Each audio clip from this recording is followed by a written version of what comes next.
우리 추석 명절로 또 많은 우리 등마루의 가족들도 고향을 향해 가셨고, 또 우리 교회에 가까운 이 부모님 집에 오셔서 함께 하신 분들이 계신 것 같습니다. 오늘 추석 명절 어떻게 보내고 계십니까? 한결 편안하시죠? 쉼이 있으시죠? 이상하게 피곤해 보이시네요. 우리 앞에 뒤에 분들에게 이렇게 축복하시죠. 은혜 충만한 추석 되세요. 같이 인사하겠습니다. 은혜 충만한 추석 되세요. 우리 성도님들 잘 쉬었으면 좋겠습니다.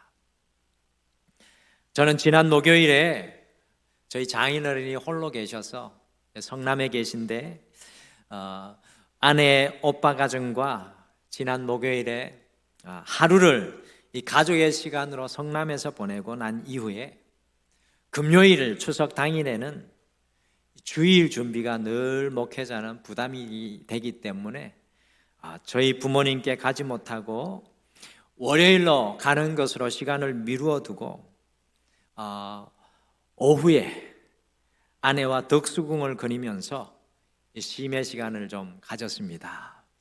덕수궁 돔담길을 거닐면 이전 우리 아내가 이야기하기를 헤어진다는 소리가 있다고 하더라고요. 그래서 아이고 사모님 그런 말을 믿으십니까? 그래서 손을 꼭 잡고 안 헤어지려고, 쫓겨남을 받지 않으려고 덕수궁 돌담길도 거닐고 이 덕수궁을 거니면서 시간을 보내면서 지나간 시간들을 이렇게 돌아보는데 참 좋은 쉼의 시간이었습니다.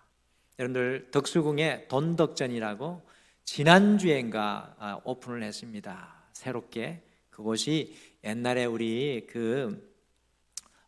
외국에서 사절단이 오면 이렇게 머물던 최신식의 1900초에 건립된 건물을 다시 복원을 했는데 한번 덕수궁을 가서 같이 거닐어 보시는 것도 좋겠습니다.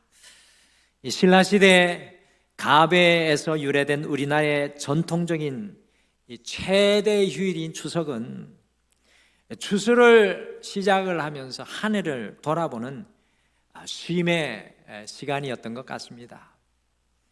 과연 이 쉼의 시간, 우리 그리스도인들에게 늘 목적이 있고 의미가 있어야 되겠죠. 이 쉼의 시간에 우리는 무엇을 해야 하겠습니까? 오늘 함께 읽으신 시편 57편은 이 쉼의 시간에 어떤 것을 해야 하는지 우리에게 아주 잘 보여주고 있습니다. 여러분들 시편 57편에는 우리에게 좀 생소한 히브리어로 셀라라는 표현이 3절과 6절 말씀에 두 번이 나오고 있습니다. 혹시 셀라, 이 앞에 화면에 보시면 히브리어 말 꼬부랑 글씨 알지도 못하는 이 셀라라는 이 셀라는 무슨 의미가 있을까요? 구약 성경의 원어인 히브리어 셀라는 시편의 39개의 시들 속에 71번 나옵니다. 그리고 특별히 예언서 중에는 하박국에 3번 사용되어서 성경 전체에서 74번 사용되고 있습니다. 이 셀라의 뜻은 정확하게 알려져 있지는 않지만 이 유래된 원어와 사용되는 용례를 통해 볼 때 다음과 같은 의미가 있다고 주로 추론을 합니다. 첫 번째로 셀라는 한 박자를 쉰다, 멈추어서 듣는다라는 쉼의 의미가 있습니다. 두 번째로 셀라는 쉼을 가진 이후에 소리를 더 크게 높인다는 그런 음악적 기호가 이곳에 숨어 있습니다. 성경을 읽으시다가 셀라라는 말이 가로 안에 들어가 있으면 이거 내가 성경을 대표로 읽어야 하는데 읽어야 할지 말아야 할지 고민되지 않으셨습니까? 앞으로 이 셀라라는 표현을 만나시면 성경을 읽으시다가 잠시 멈추면서 쉬어가면서 말씀을 깊이 묵상하며 들어야 합니다. 그리고 묵상하신 이후에는 목소리를 더 크게 높여서 더 큰 소리로 그 내용을 읽고 고백해야 합니다. 여러분들, 이 셀라의 가장 좋은 모델이 사실은 시편 3편입니다. 집에 가셔서 시편 3편을 오늘 들은 대로 말씀을 깊이 묵상하며 쉬면서, 그리고 은혜가 되었을 때 더 큰 소리로 그 뒤에를 읽어가면서 한번 묵상해 보십시오. 놀라운 일이 일어납니다. 오늘 성경 말씀은 다윗이 사울 왕에게 쫓기어서 더 이상 도망할 수 없는 굴로 피해 달아났던 큰 위기의 순간의 내용입니다. 오늘 말씀을 읽으면서 두 번의 셀라에서 멈춰 묵상하며 목소리를 높여 더 크게 읽을 때 우리가 오늘 말씀에서 놀라운 사실을 발견하게 됩니다. 이 셀라의 시간, 곧 멈춤과 쉼의 시간, 이 묵상의 시간을 통해 다윗의 고백이 놀랍게 달라지는 것을 오늘 말씀에서 발견하게 됩니다.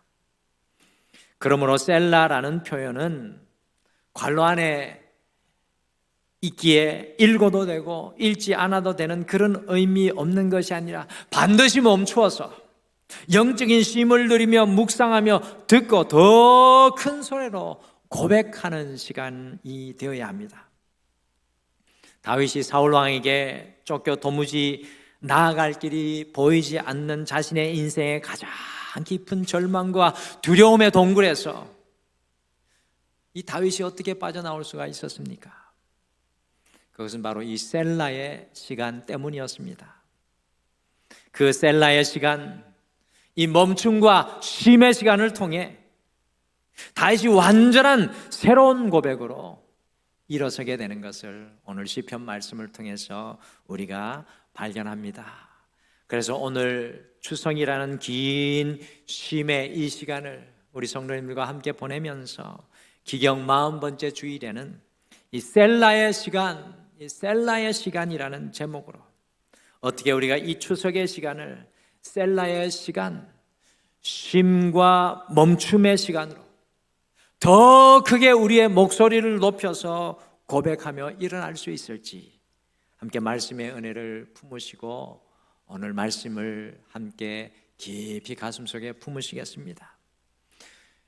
다윗은 이 셀라의 시간을 통해 감사 없는 삶이 가장 위험하다는 것을 보여줍니다. 다윗은 오늘 셀라의 시간을 통해 감사 없는 삶이 가장 위험하다는 것을 우리에게 보여줍니다. 같이 시편 57편 1절 말씀을 함께 읽겠습니다. 1절 말씀 같이 읽겠습니다. 시작. 하나님이여 내게 은혜를 베푸소서, 내게 은혜를 베푸소서. 내 영혼이 주께로 피하되 주의 날개 그늘 아래에서 이 재앙들이 지나가기까지 피하리이다. 다윗이 사울에게 쫓기면서 얼마나 다급하였으면 하나님이여 내게 은혜를 베푸소서, 내게 은혜를 베푸소서라고 두 번이나 반복하여 간절히 부르고 있는 것이겠습니까? 다윗은 이 사울의 칼과 창의 위협과 두려움 앞에 하나님께서 자신을 구원해 주실 것을 간절히 부르짖고 있습니다.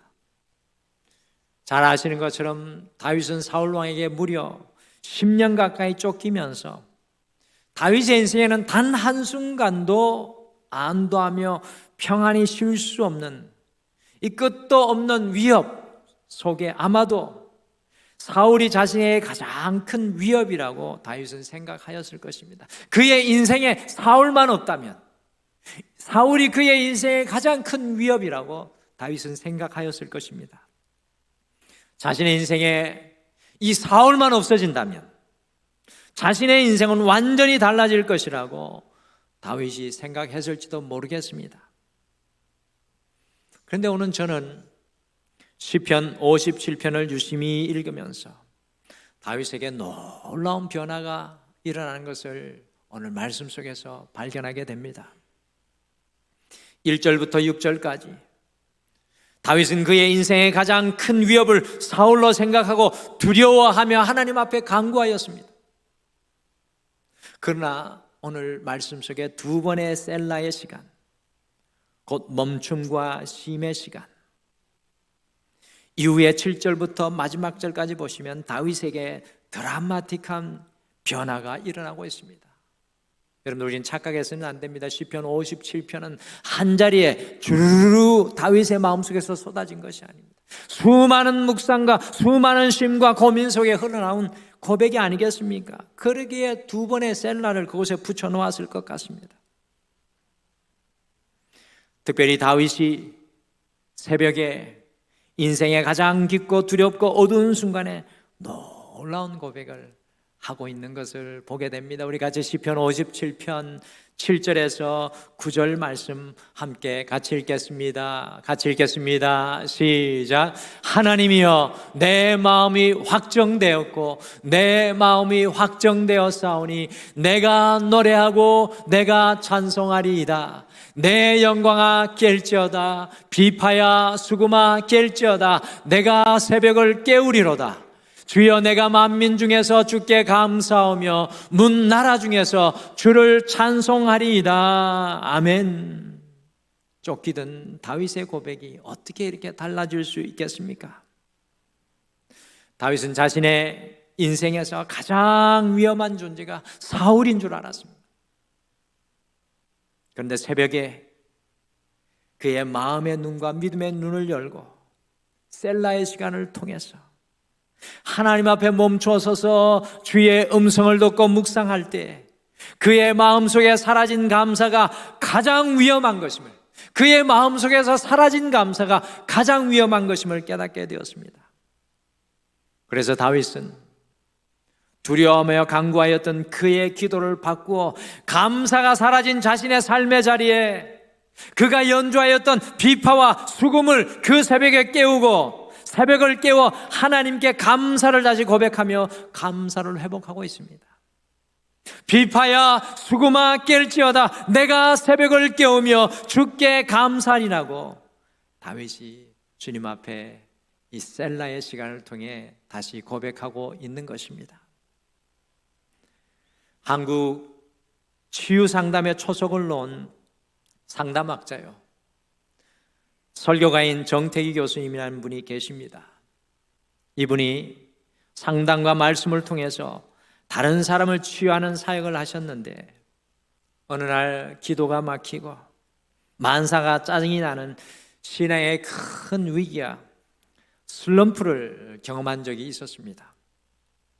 마음속에 절박한 위기감이 들어서 산에 가서 기도원에 가서 기도하고 예배하며 마음속에 평안을 찾기를 원했지만 평안을 그 마음속에 찾을 수가 없었습니다.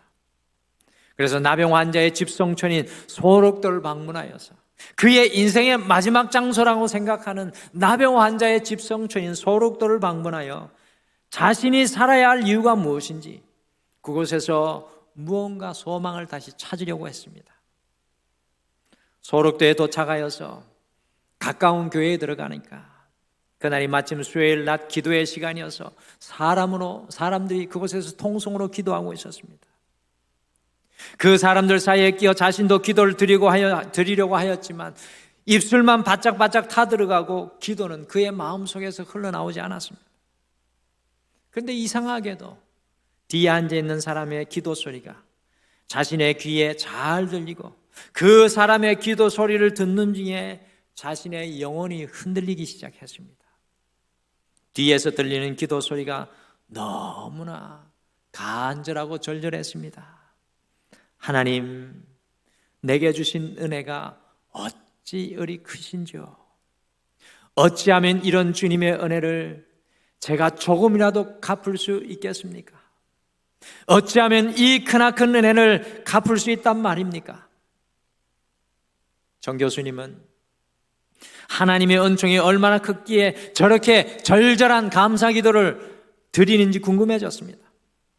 마음속으로 아마도 저 사람은 부유한 사람이어서 이 섬을 찾아와 많은 사람들에게 기부하려는 천사 같은 심령의 소유자일 것으로 생각하며 기도를 멈추고 눈을 뜨고 뒤를 돌아봤는데 그 순간에 깜짝 놀랄 수밖에 없었습니다. 왜냐하면 거기에는 이게 사람인가 싶을 정도로 흉측한 몰골을 한 나병 환자 노인 한 분이 앉아 있었기 때문이었습니다. 얼마나 심하게 병을 앓았는지 노인의 얼굴은 형태를 알아볼 수 없을 정도로 완전히 짓뭉개져 있었습니다. 머리카락도 하늘도 남아있지 않았고 코도 해골처럼 움푹 파여 있었습니다. 그런데 그런 노인이 그의 뒤에 앉아 하염없이 눈물을 흘리며 손가락이 다 떨어져 나간 주먹으로 연신 얼굴을 훔쳐가며 하나님께 그 은혜를 어떻게 갚을 수 있을지 감사의 기도를 드리고 있었던 것입니다. 이 모습을 본 정 교수님은 자신의 눈을 의심하면서 저 노인이 어떻게 그런 기도를 드릴 수 있지라고 생각하는 순간에 자신의 마음 깊은 곳에서 뜨거운 것이 치밀어 오르더니 그의 심령의 통곡이 시작이 되었습니다. 정 교수님은 그 자리에서 피를 토할 것처럼 큰 소리로 울고 또 울며 눈물을 쏟습니다. 정 교수님이 기도를 마치고 눈을 뜨니 어느새 노인이 걱정스러운 눈으로 지켜보다가 그제야 안심이 되었는지 안전뱅이 걸음으로 교회를 빠져나갔습니다. 그때 정 교수님이 그 노인을 따라가며 이렇게 질문했습니다. 할아버지, 도대체 뭐가 그렇게 고마우신 것입니까? 무슨 은혜를 그리 많이 받으셨다고 그렇게 기도를 드리시는 겁니까? 질문을 들은 노인은 한참 생각에 잠긴 것 같더니 이렇게 고백했습니다. 내가 문둥병이 걸리자 세상도 피부치도 나를 버렸지. 친구들도 다 떠나버렸고 그런데 말이야, 이런 나를 버리지 않고 이 소륙도까지 따라와 준 분이 한 분 계셔서 그분이 내게 기쁨과 소망을 주셨지. 할머니가 따라오셨군요. 나병에 걸린 노인이 고개를 저으며 정 교수님에게 대답했습니다. 아니야, 예수님이 따라오셨지. 아니야, 예수님이 따라오셨지.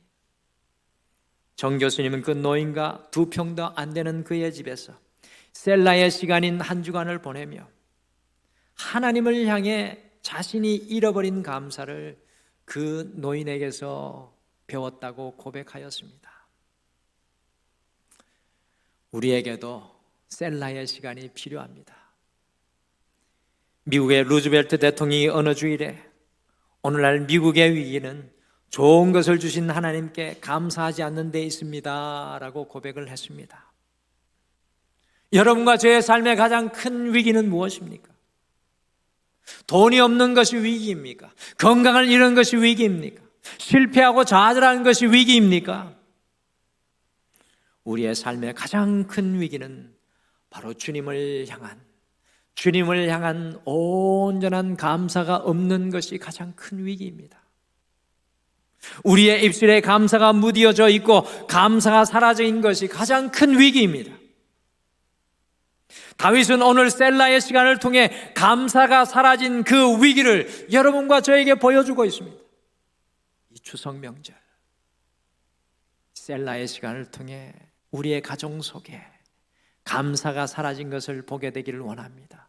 우리 자신 속에 사라진 감사, 하나님을 향한 순전한 감사가 사라진 것을 깨닫게 되기를 바랍니다.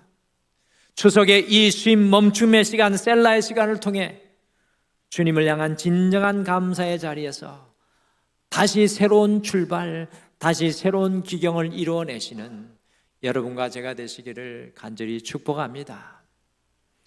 다윗은 셀라의 시간을 통해 감사가 회복되면 산다는 것을 보여줍니다. 감사가 회복되면 산다는 것을 보여줍니다. 오늘 다윗이 사울에게 쫓기어 인생의 마지막 장소인 동굴 속에 숨어 있었습니다. 살아날 회생의 가능성이 없어 보입니다. 그러나 다윗이 밤새도록 눈물을 흘리며 셀라의 시간을 통해 기도하다가 새벽에 그의 마음속에 감사가 터져나올 때 비로소 다윗이 살아나게 되었습니다. 인생의 막다른 골목에서 다윗이 나올 수 있었습니다.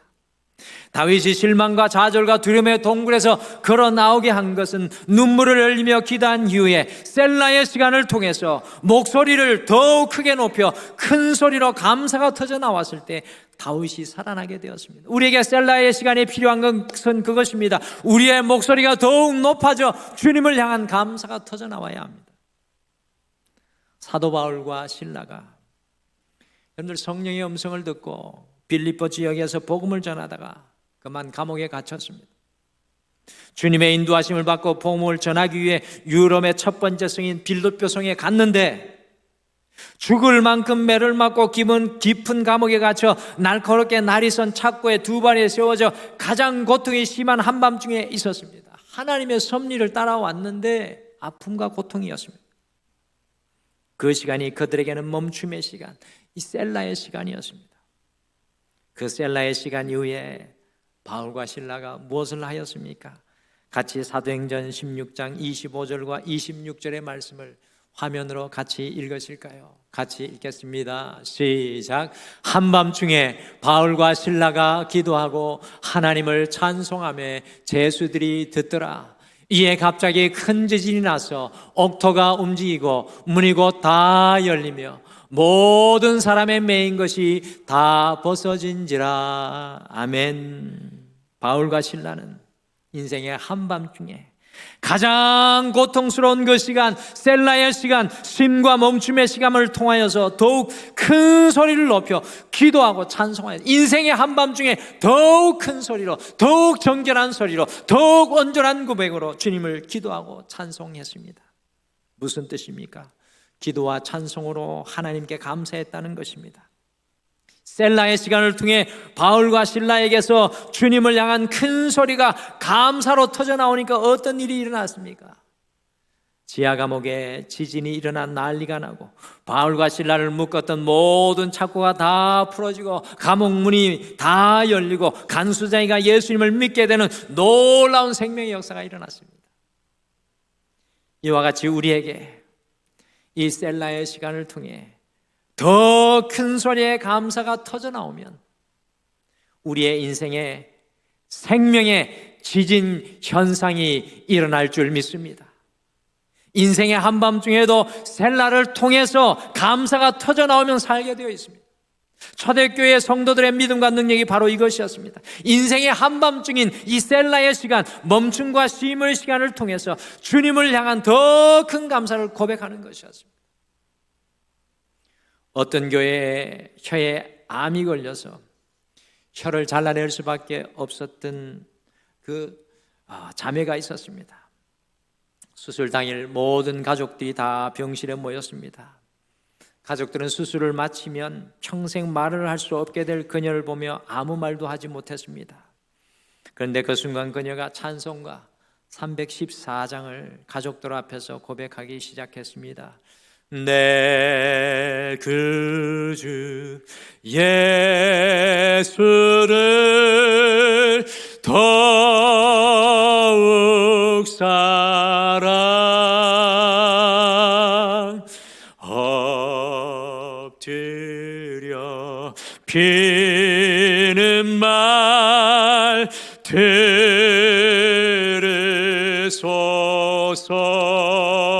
들으소서. 내 진정 소원이 내 그 주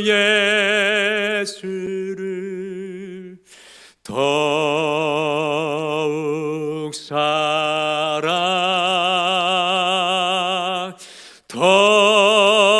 더욱 사랑. 이 찬송을 다 고백한 다음에 그 셀라의 시간 이후에 그녀가 이렇게 목소리를 더욱 높여서 그의 마지막 고백을 주님 앞에 올려드리며 기도했습니다. 하나님 아버지 감사합니다.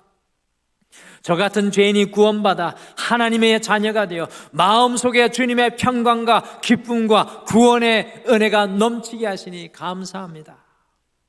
이렇게 혀를 잘라내야 하는 절망스러운 상황에서도 셀라의 시간을 통해 목소리를 높여 더욱 큰 소리로 하나님을 찬양하고 감사하는 그녀의 아름다운 신앙에 온 가족이 눈물을 흘릴 수밖에 없었습니다.